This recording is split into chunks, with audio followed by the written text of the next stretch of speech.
Okay, I've spent now a couple days with the keyboard, and since I got it so fast, I think ahead of a lot of people, I thought that it might be interesting to give you some more ideas about things about my impressions and second thoughts. Not as in doubting, well, second thoughts when I heard, I'll go into that later. There's one thing that kind of made me think maybe I'll return this thing. I've got a couple weeks to think about it, but not really second thoughts, but impressions on the second day kind of thing. So let me go through this. First off is what I mentioned in my first video, which talks just pretty much about the Arpeggiator.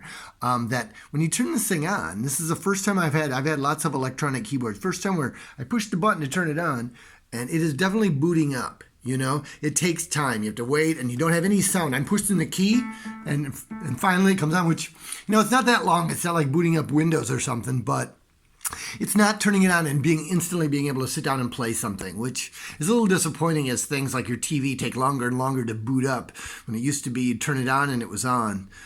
So the price we pay for greater computing power, I guess. So there's definitely, things loading into the memory and stuff like that. This is the first keyboard I've ever had with this level of whatever processing. So that was my first thought. Second thing I wanted to tell you about is the sampler. That was the one thing that I was alluding to before. That kind of made me wonder, should I really get this thing? Should I make this investment? And that was because I was hoping that this would be a real sampler. What they give you here is a quick sampler. You get 4 buttons and you can have samples loaded into them, which isn't bad if you're out, excuse me.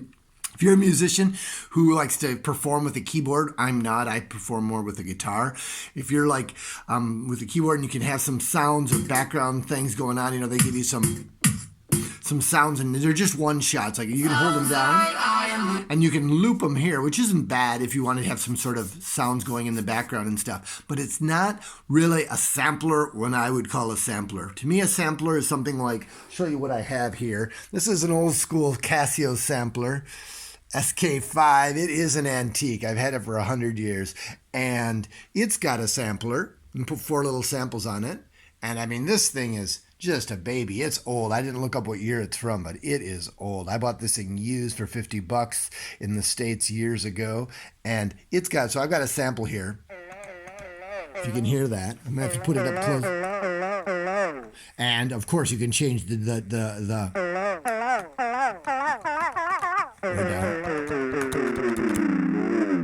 and you've got a couple looping features on it and stuff. You can reverse it. You can change kind of the envelope on it. You can loop it, and the reverse is kind of cool too. So it has none of those things as far as I know. I think you can maybe process the sounds using the effects, the DSP effects, but other things like that really doesn't have. It's very, very primitive when it comes to sampling.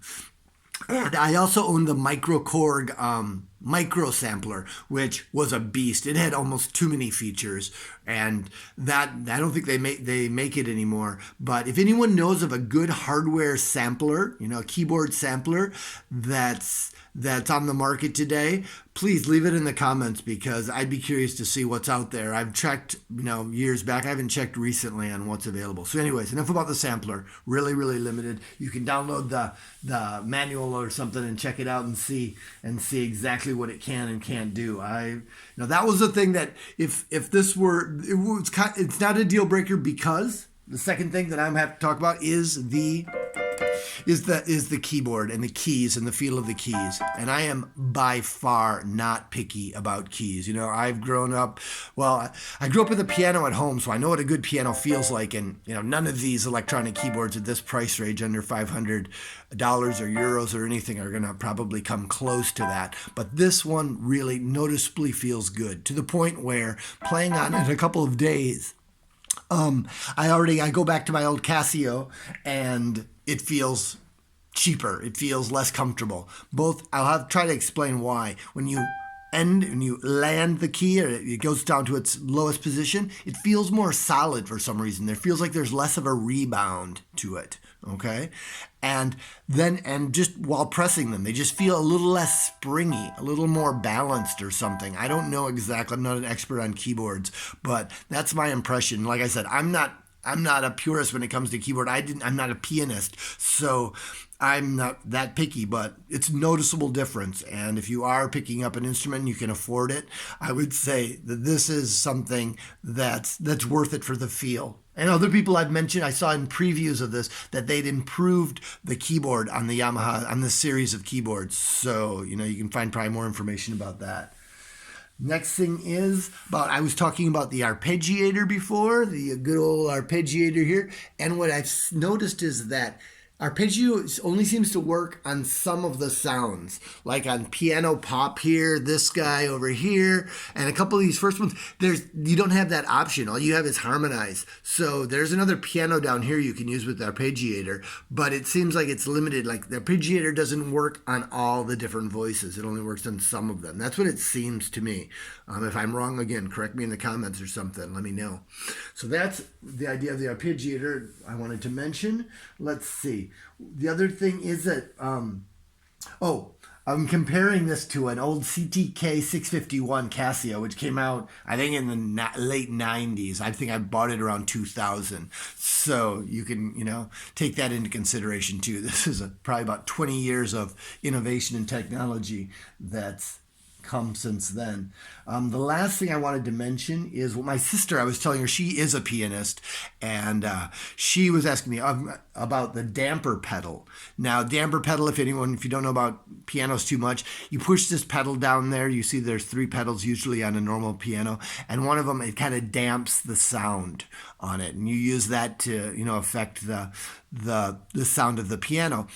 And this does not have that. The only thing it has on the back is it's got what's called a sustain pedal thing. I don't know if you can see that. It's got just your standard input like you would for headphones or something. It's an input, and you get this pedal, and you can do the sustain feature. As far as I know, that's the only thing. I haven't checked if that's assignable, if you can assign that pedal to other things. I don't think so. I don't remember seeing that.